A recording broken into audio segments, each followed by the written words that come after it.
Hello friends, welcome to the success Kendra. Friends देखिए, आज इस वीडियो में हम लोग बिहार पुलिस कांस्टेबल की जो भर्ती वर्ष 2023 में 21,391 पदों पर आई हुई है, उसके लिए एडुटेरिया का जो नया बिहार पुलिस का बुक आया हुआ है, प्रैक्टिस बुक, यहाँ पर आप देख सकते हैं एडुटेरिया बिहार पुलिस। टोटल इसमें 10 प्रैक्टिस सेट है और यह वॉल्यूम 1 है।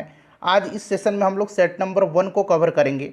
फ्रेंड्स, चैनल को सब्सक्राइब कर लीजिए और जो बेल आइकन है, घंटी का निशान है, उसको ज़रूर दबा लीजिएगा, ताकि जब भी बिहार पुलिस भर्ती 2023 से संबंधित कोई भी इंपॉर्टेंट वीडियो अपलोड किया जाए तो उसका नोटिफिकेशन सबसे पहले आपके पास पहुंच जाए। तो चलिए सेशन आज के स्टार्ट करते हैं। पहले प्लीज़ एक बार सेशन को लाइक कर दीजिए और जब सेशन देख लीजिएगा तो इसको कम से कम एक ग्रुप में ज़रूर शेयर कर दीजिएगा। एडुटेरिया Bihar police practice set number 1 का पहला प्रश्न पढ़ेंगे। पहला प्रश्न है कि ए रमेश यहाँ आओ, इस वाक्य में कौन सा कारक है। फ्रेंड्स, अगर आप आंसर जानते हैं तो आंसर कमेंट में देकर के बताते चलिएगा। देखिए, ध्यान दीजिएगा, कारक जो होते हैं, कारक ये 8 प्रकार के हैं। कारक कितने प्रकार के हैं? तो 8 प्रकार के। कौन कौन से कारक हैं? तो उंगली पर काउंट करेंगे। कर्ता, कर्म, करण कारक, संप्रदान कारक, आपादान कारक, संबंध कारक, अधिकरण कारक और संबोधन कारक। अच्छा, इनका जो विभक्त चिन्ह होता है, कर्ता ने कर्म को करण से, संप्रदान के लिए, आपादान से, संबंध का की के, अधिकरण में पर और संबोधन हे अरे। तो वही है ए रमेश यहाँ आओ, इसमें जो है संबोधन कारक है। ऑप्शन सी राइट आंसर हो जाएगा। चलिए, बहुत ही बढ़िया सेट है, इस सेट को पूरा लगाइएगा और अपना अपना स्कोर कमेंट करके बताइएगा। तू डाल डाल मैं पात पात, इसका अर्थ क्या होता है? तो इसका अर्थ है चालाकी का जवाब चालाकी से देना। ऑप्शन डी राइट आंसर हो जाएगा।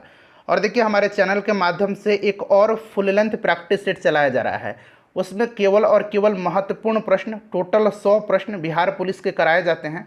तो इससे पहले वाले वीडियो में हमने अपलोड किया हुआ था, अगर आपने नहीं देखा है तो उसको भी देखिएगा, काफ़ी फ़ायदा होगा उससे आपको।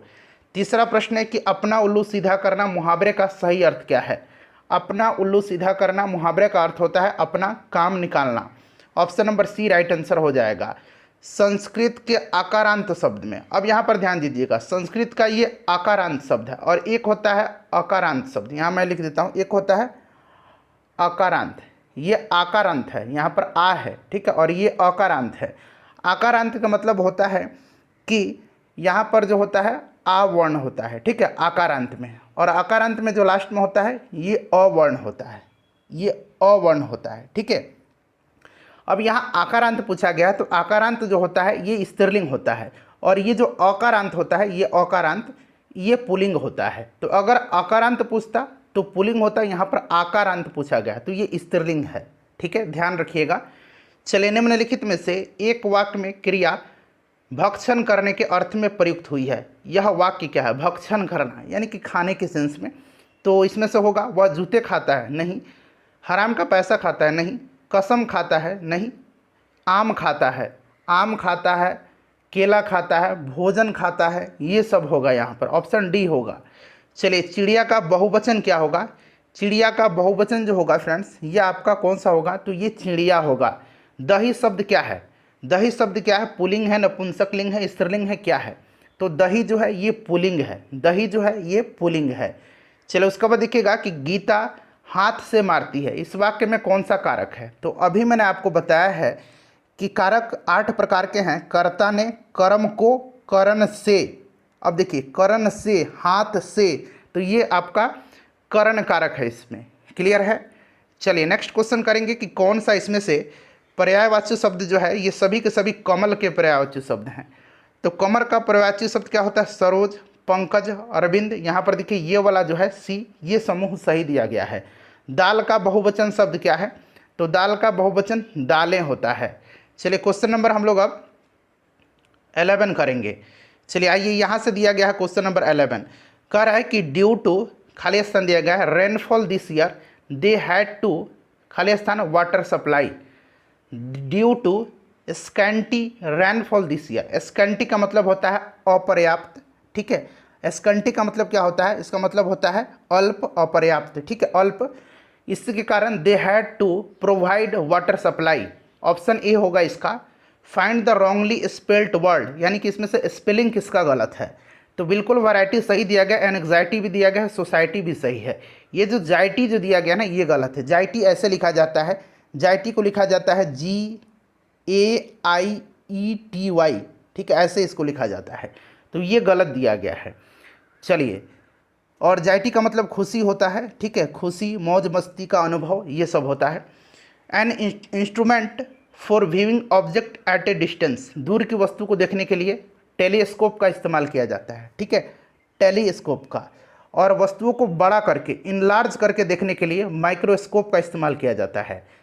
Story told to illustrate a moral और स्पिरिचुअल ट्रूथ, ये क्या कहलाता है, वन वर्ड सब्स्टिट्यूशन है। इसको क्या कहा जाता है, इसको कहा जाता है पैराबल कहा जाता है, ठीक है। चलिए क्वेश्चन नंबर 15 करेंगे कि my father strained every nerve, यहाँ अंडरलाइन भी किया गया है। स्ट्रेंड एवरी नर्व का मतलब होता है खून पसीना एक कर देना, ठीक है, खून पसीना एक कर देना, पूरा जोर लगाना। स्ट्रेंड एवरी नर्व का मतलब होता है to enable me to get settled in my life. तो राइट आंसर क्या हो जाएगा, वर्क वेरी हार्ड, ठीक है, वर्क वेरी हार्ड, पूरा जोर लगा दिया। Choose the one which express the right meaning of the given word, ठीक है। यहाँ पर देखिएगा वेरासिटी का, यहाँ पर आपको इसका मीनिंग बताना है। आप कह सकते हैं कि सिनोनिम है यह, राइट क्या हो जाएगा इसका, सच्चाई होता है वेरासिटी का मतलब, तो सच्चाई के यहाँ पर देखिए ट्रूथ हो जाएगा। उसके बाद अपोजिट मीनिंग बताना अब यहाँ पर इम्प्लीकेट का मतलब क्या होता है, इम्प्लीकेट का मतलब क्या होता है, तो इसका मतलब होता है अपराध में फंसाना, ठीक है। और एक्सोनरेट का मतलब होता है दोष मुक्त करना, तो ये फंसाना और ये दोष मुक्त करना, ठीक है, ये उल्टा हो गया। उसके बाद choose the correct option to fill in the blank. Saint Ravidas बाजे, ये पूछा गया प्रश्न है बिहार पुलिस में, सेंट रविदास बाजे खाली स्थान बाई प्रोफेशन, तो ये कॉबलर थे, ठीक है। चलिए उसके बाद नेक्स्ट क्वेश्चन होता है हमारा 19 नंबर कि fill in the blanks with correct option. Neither the boys nor the teacher, खाली स्थान है प्रेजेंट, तो इस तरह में neither the boys nor the teacher, तो यहाँ टीचर वाला जो है ना इज का प्रयोग होगा, इसके साथ जो होता है वर्ब प्रयोग किया जाता है। चलिए क्वेश्चन नंबर अब हम लोग 20 कर लेंगे। 20 नंबर प्रश्न देखिएगा कि choose the option that closest in the meaning to the given word. Protest का मतलब यहाँ मतलब मिलता जुलता टू ऑब्जेक्ट होगा, ठीक है। प्रोटेस्ट का मतलब क्या होता है, बाधा उत्पन्न करना, टू ऑब्जेक्ट का भी इसी तरह का कुछ होता है।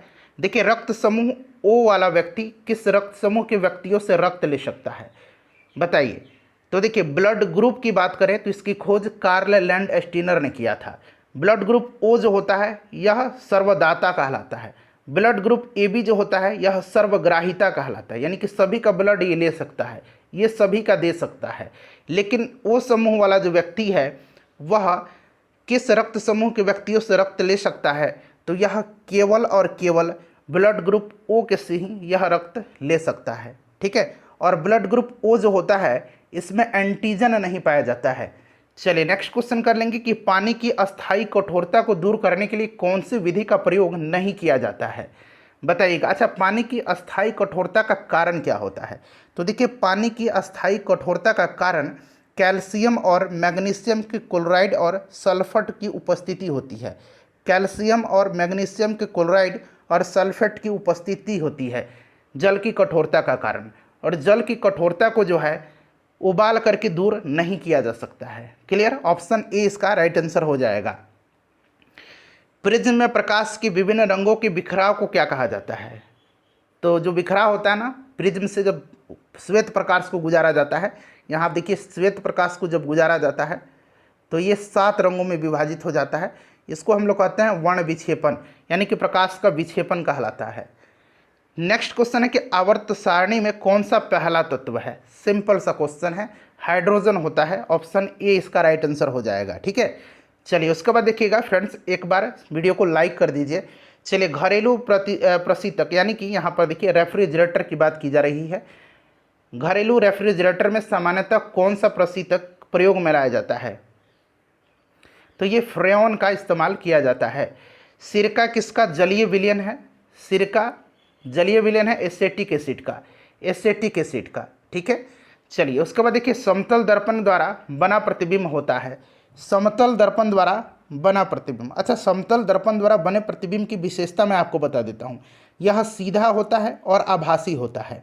यह वस्तु के आकार के बराबर होता है और यह दर्पण पर उतना ही दूरी पर बनता है जितनी की दूरी पर वस्तु दर्पण के सामने होती है। याद रहेगा, यह सीधा होता है, आभासी होता है, यह वस्तु के आकार के बराबर होता है, यह दर्पण के पीछे उतनी ही दूरी पर बनता है जितनी दूरी पर वस्तु दर्पण के सामने होती है। तो यहाँ पर देखिएगा ये कैसा होता है, सीधा और आभासी। तो यहाँ पर आभासी दिया गया है, ऑप्शन ए इसका राइट आंसर हो जाएगा। किसी पदार्थ का सबसे छोटा कण जो स्वतंत्र अवस्था में रह सकता है क्या कहलाता है? तो किसी भी पदार्थ का वह सबसे छोटा कण जो स्वतंत्र अवस्था में रह सकता है अणु कहलाता है। क्या कहलाता है? अणु कहलाता है। नेक्स्ट क्वेश्चन है कि खाद्य पदार्थों के परिरक्षण हेतु निम्नलिखित में से कौन सा प्रयुक्त किया जाता है? सिंपल सा क्वेश्चन है, आपको भी पता है बेंजोइक एसिड का इस्तेमाल किया जाता है, बेंजोइक अम्ल का। सापेक्ष आर्द्रता मापी जाती है, आर्द्रता दिया गया है, जल का घनत्व नहीं दिया गया। घनत्व मापा जाता है हाइड्रोमीटर से, हाइग्रोमीटर से आर्द्रता मापी जाती है, लैक्टोमीटर से दूध की शुद्धता मापी जाती है, और पोटेंशियोमीटर से क्या मापा जाता है? तो विद्युत परिपथ या विद्युत सेल का, या सिंपल सेल कह दीजिए, विद्युत परिपथ या सेल का, बैटरी का विभव मापा जाता है इससे। चलिए उसके बाद नेक्स्ट क्वेश्चन करेंगे कि रेडियो तरंगों के संचरण के लिए प्रयुक्त वायुमंडल का स्तर है। तो रेडियो तरंग के संचरण के लिए जो प्रयुक्त वायुमंडल का स्तर है ये आयन मंडल है। कौन सा मंडल है? आयन मंडल है। चलिए 31 के बाद अब 32 नंबर कर लेंगे।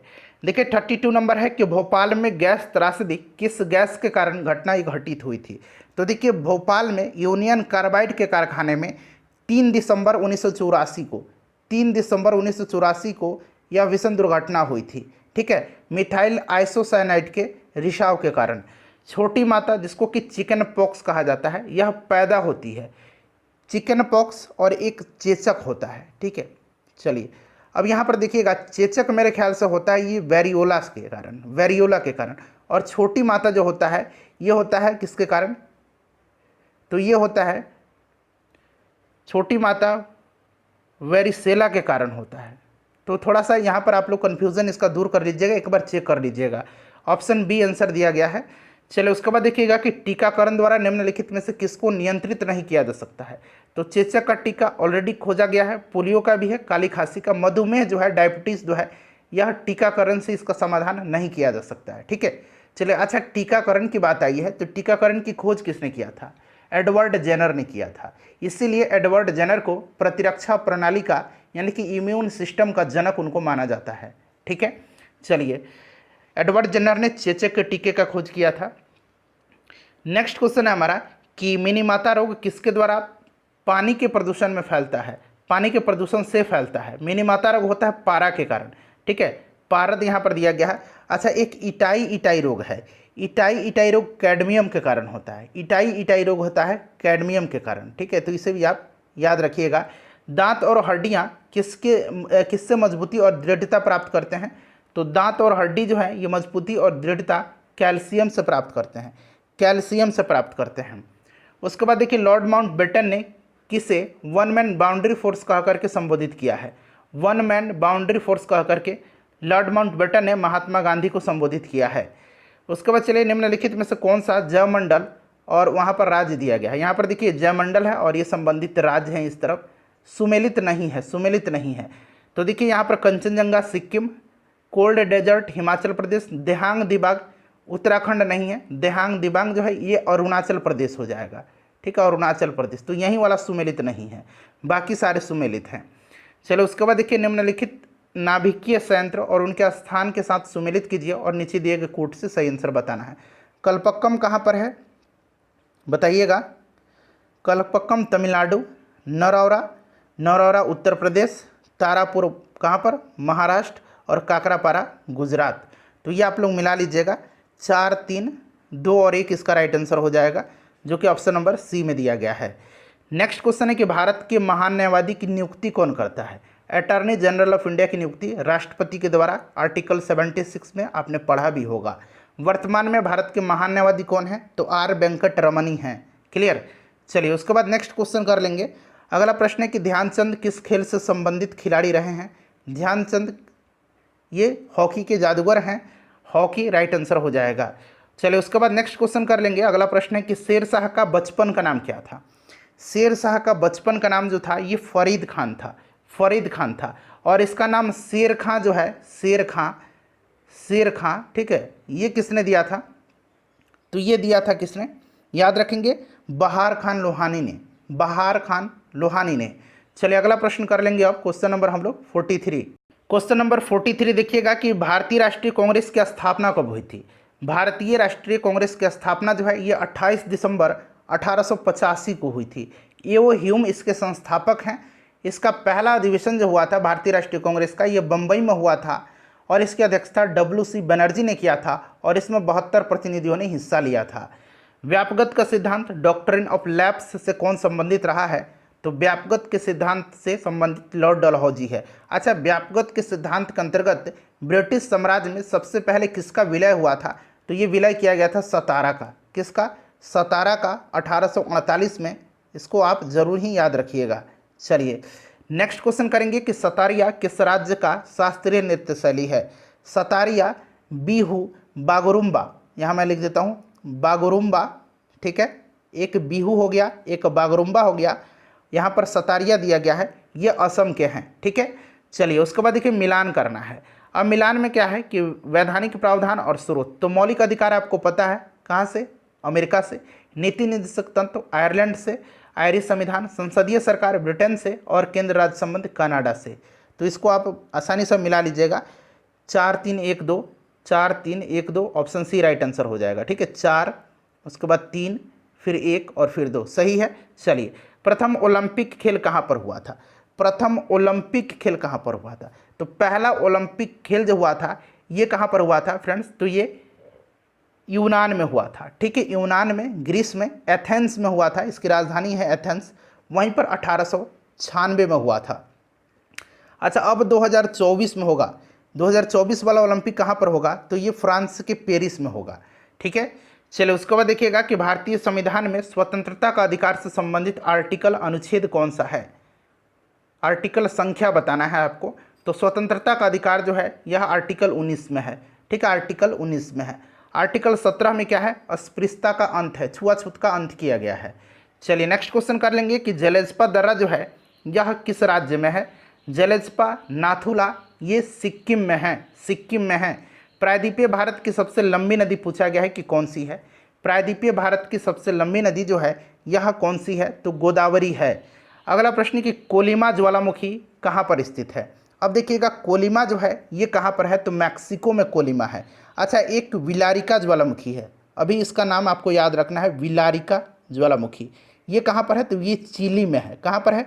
चिली में है। एक ओजस डेल सलाडो है, ओजस डेल सलाडो जो अर्जेंटीना और चिली की बॉर्डर पर है। और एक कोटोपैक्सी है जो कि इक्वाडोर में है।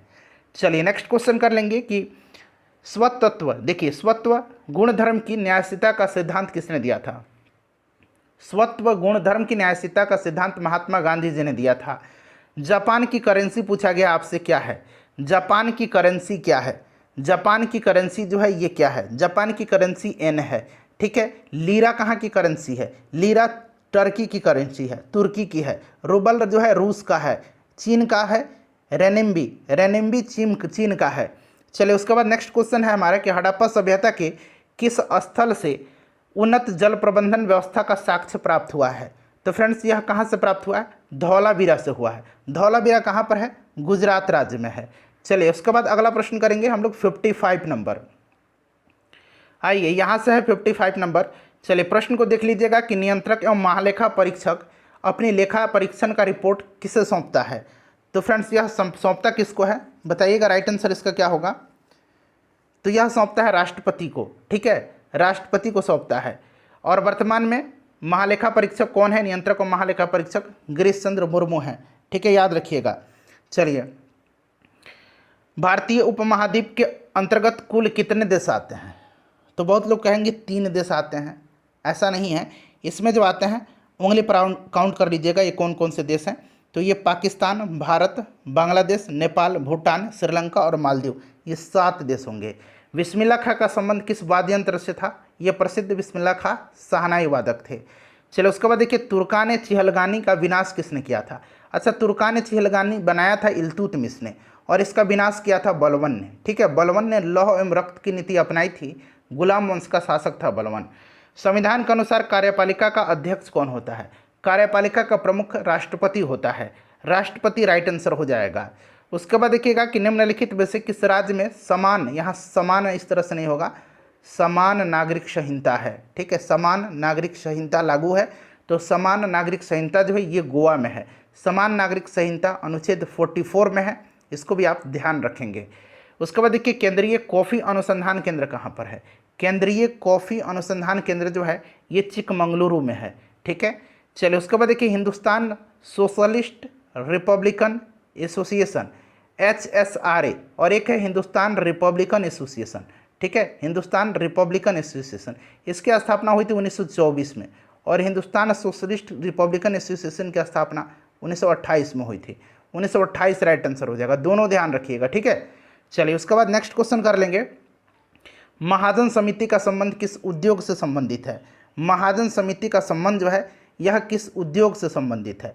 तो चीनी उद्योग से संबंधित है। चीनी उद्योग में सुधार से यह समिति संबंधित है, चीनी उद्योग हो जाएगा। किस अनुच्छेद के तहत सारे देश में समान नागरिक व्यवस्था? अभी मैंने बताया था कि किस अनुच्छेद में जो है समान नागरिक व्यवस्था है, किस अनुच्छेद के तहत सारे देश में समान नागरिक व्यवस्था लागू किए जाने का प्रावधान है? तो अनुच्छेद 44 है। ठीक है, चलिए ईवीएम का पहला प्रयोग जो है कब हुआ था?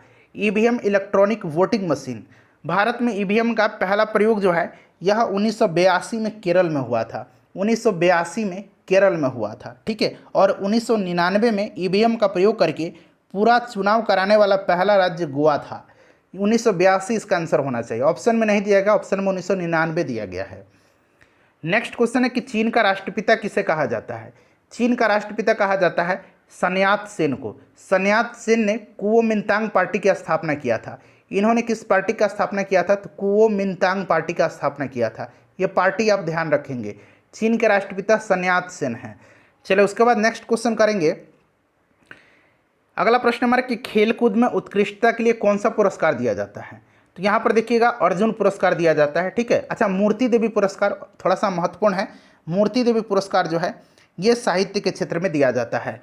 चलिए क्वेश्चन नंबर 68 कर लेंगे अब। चलिए क्वेश्चन नंबर 68 है कि निम्नलिखित में से कौन सा जल डमरू मध्य काला सागर और मरमरा सागर को जोड़ता है?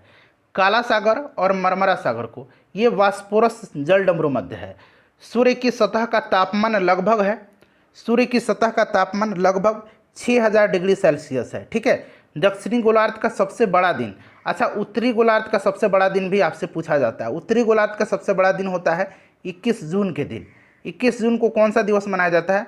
विश्व योग दिवस मनाया जाता है। दक्षिणी गोलार्ध का सबसे बड़ा दिन जो होता है यह कब होता है? तो यह 22 दिसंबर के दिन होता है, 22 दिसंबर के दिन। उसके बाद देखिए विश्व मौसम विज्ञान संगठन की पहली महिला महासचिव किसे नियुक्त किया गया है? विश्व मौसम विज्ञान संगठन जो है इसका फाउंडेशन कब हुआ था? तो इसका फाउंडेशन हुआ था, याद रखेंगे, 1950 में। ठीक है, 1950 में। इसका हेडक्वार्टर कहाँ पर है? तो जेनेवा में है। जेनेवा में इसका हेडक्वार्टर है। और इसकी पहली महिला महासचिव बनी है, ये कौन बनी है? तो सेलेस्टे सैलो बनी है। सेलेस्टे सैलो ये कहाँ की हैं? अर्जेंटीना की हैं। ठीक है, अगला प्रश्न कि ओमान में आयोजित पुरुष जूनियर एशिया कप 2023, ये हॉकी है। पुरुष हॉकी टीम ने किस देश को हरा करके जीता है? ओमान में आयोजित किया गया था पुरुष जूनियर हॉकी एशिया कप 2023 और इसमें से भारतीय जूनियर पुरुष हॉकी टीम ने किसको हरा करके जीता है? तो पाकिस्तान को। विश्व पर्यावरण दिवस 2023 का थीम क्या है? पर्यावरण दिवस 5 जून के दिन मनाया जाता है और इसका थीम इस बार क्या रहा है? तो solution to plastic pollution, plastic प्रदूषण का समाधान इसका राइट आंसर हो जाएगा। चलिए उसके बाद 74 नंबर क्वेश्चन कर लेंगे कि हाल ही में किस देश ने फतह नामक अपनी पहली स्वदेशी हाइपरसोनिक मिसाइल का अनावरण किया है?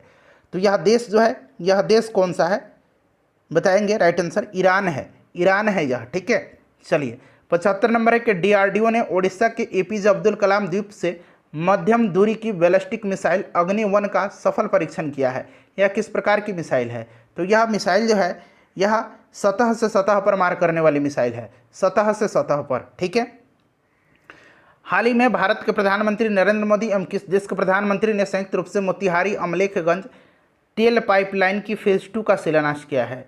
तो ये नेपाल राइट आंसर हो जाएगा। ठीक है, नेपाल राइट आंसर हो जाएगा। नेपाल के प्रधानमंत्री पुष्प कमल दहल प्रचंड हैं वर्तमान में, याद रखिएगा। चलिए अगला प्रश्न है कि मध्य प्रदेश की पहली सोलर सिटी कहाँ की? तो मध्य प्रदेश की मध्य प्रदेश की पहली सोलर सिटी के रूप में किसे विकसित किया जा रहा है? तो ये विकसित किया जा रहा है सांची को। चलिए क्वेश्चन नंबर 58 है 58 सॉरी 78 है कि फ्रेंच ओपन 2023। अच्छा, विंबलडन बड़ा महत्वपूर्ण है। विंबलडन 2023 का खिताब किसने जीता है? विंबलडन का खिताब कार्लोस अल्कराज ने जीता है। पुरुष एकल में विंबलडन जीता है कार्लोस अल्कराज ने, कार्लोस अल्कराज ने। अच्छा, महिला एकल विंबलडन किसने जीता है? तो ये जीता है मार्केटा वोंड्रोसोवा ने। यहाँ मैं लिखता हूँ मार्केटा वोंड्रोसोवा ने, वोंड्रोसोवा ने जीता है। ठीक है, याद रखिएगा। यहाँ फ्रेंच ओपन 2023 पूछा गया है पुरुष एकल, तो ये नोवाक जोकोविच ने जीता है, ध्यान रखिएगा। और फ्रेंच ओपन महिला एकल जीता है ईगा स्वीटेक ने, ईगा स्वीटेक ने, ईगा स्वीटेक ने। सारे पॉइंट्स को ध्यान रखिएगा, ठीक है। चलिए, ईगा स्वीटेक ने। चलिए, उसके बाद क्वेश्चन नंबर 78 के बाद हम लोग 79 करेंगे। 79 नंबर क्वेश्चन यहाँ से है फ्रेंड्स। देखिए, प्रश्न कह रहा है कि लंदन सेंट्रल बैंकिंग द्वारा governor of the year award से किसे सम्मानित किया गया है? तो ये आरबीआई के गवर्नर हैं शक्तिकांत दास, उन्हीं को किया गया है। उसके बाद देखिए नेक्स्ट क्वेश्चन है कि मिस वर्ल्ड ऑर्गेनाइजेशन ने 2023 में होने वाले 71वें मिस वर्ल्ड पीजेंट की मेजबानी के लिए किस देश को चुना है? तो ये अपना प्यारा भारत हो जाएगा। उसके बाद देखिए निम्नलिखित में से किस प्रेस को वर्ष 2021 के गांधी शांति पुरस्कार से सम्मानित किया जाएगा? तो ये गीता प्रेस को किया जाएगा, ये बड़ा महत्वपूर्ण है। चलिए, किस राज्य सरकार ने नंद बाबा दुग्ध मिशन योजना शुरू किया है? तो यह राज्य जो है उत्तर प्रदेश है। ठीक है, उत्तर प्रदेश राइट आंसर हो जाएगा। यहाँ से देखिएगा फ्रेंड्स, मैथ और रीजनिंग के प्रश्न बन रहे हैं, ठीक है, 100 तक में। तो इनका मैं फटाफट आंसर बता देता हूँ आपको। आंसर आप लोग नोट डाउन कर लीजिएगा और खुद से आप लोग इसको सॉल्व करिएगा, ठीक है फ्रेंड्स। चलिए, मैं इनका आंसर बता देता हूँ। चलिए, 84 का देख लीजिए, 84 का 20 हो जाएगा। 85 का देख लीजिए, 85 का जो करेक्ट आंसर हो जाएगा वो आपका 12 मीटर पर सेकंड हो जाएगा। 86 का देख लीजिए 24.5 सेंटीमीटर हो जाएगा। 87 का राइट आंसर जो हो जाएगा ये 13% हो जाएगा। 88 का फटाफट टिक लगा लीजिए एक बार, ठीक है। 84 का जो है 88 का 4 दिन हो जाएगा, ठीक है, 88 का 4 दिन हो जाएगा। 89 का जो करेक्ट आंसर हो जाएगा 89 का वो आपका हो जाएगा 48 सेंटीमीटर, ठीक है, 48 सेंटीमीटर। चलिए 90 नंबर देख लीजिए। देखिए 90 नंबर का जो राइट आंसर हो जाएगा 90 का ये आपका 36 हो जाएगा। एक बार आप लोग सॉल्व कर लीजिएगा, मैंने मैथ का सॉल्यूशन नहीं किया है। 91 का जो करेक्ट आंसर हो जाएगा ये 5 माह हो जाएगा, ठीक है, नहीं 5 वर्ष हो जाएगा ये।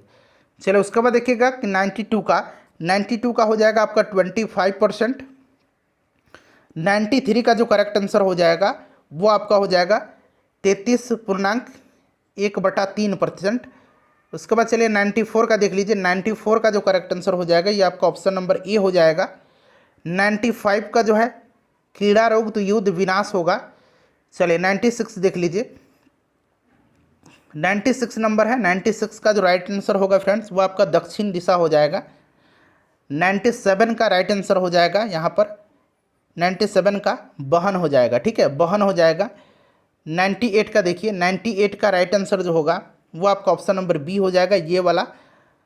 99 का देख लीजिए, 99 का जो करेक्ट आंसर होगा वो आपका 6 हो जाएगा, ठीक है। और आखिरी क्वेश्चन है 100। वीडियो को लाइक कर दीजिएगा, शेयर कर दीजिएगा, ऑप्शन ए इसका राइट आंसर हो जाएगा।